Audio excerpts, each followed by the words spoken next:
Conflict and Courage, the devotional. The reading for today is entitled A Blessed Partnership, March 9th.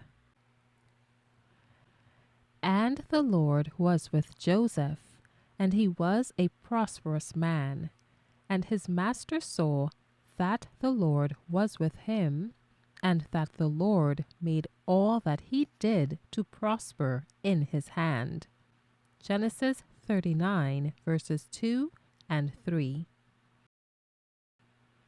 Arriving in Egypt, Joseph was sold to Potiphar, captain of the king's guard, in whose service he remained for 10 years. He was here exposed to temptations of no ordinary character. He was in the midst of idolatry. The worship of false gods was surrounded by all the pomp of royalty, supported by the wealth and culture of the most highly civilized nation then in existence. Yet Joseph preserved his simplicity and his fidelity to God. The sights and sounds of vice were all about him, but he was as one who saw and heard not. His thoughts were not permitted to linger upon forbidden subjects.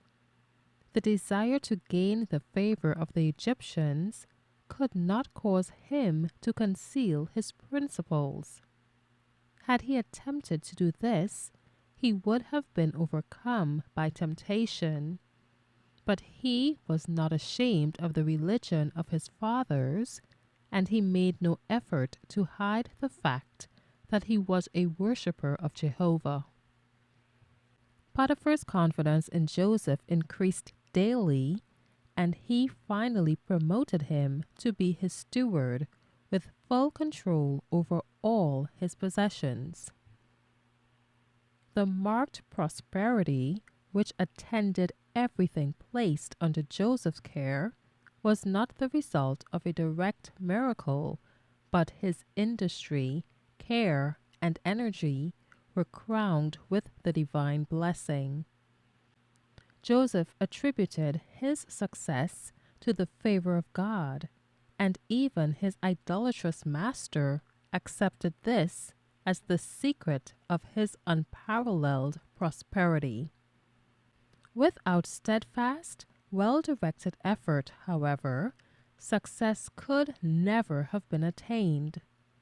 God was glorified by the faithfulness of his servant. It was his purpose that in purity and uprightness, the believer in God should appear in marked contrast to the worshippers of idols, that thus the light of heavenly grace might shine forth amid the darkness of heathenism. Joseph's gentleness and fidelity won the heart of the chief captain, who came to regard him as a son rather than a slave. The youth was brought in contact with men of rank and learning, and he acquired a knowledge of science, of languages, and of affairs, an education needful to the future prime minister of Egypt. Be strong in the Lord and in the power of his might.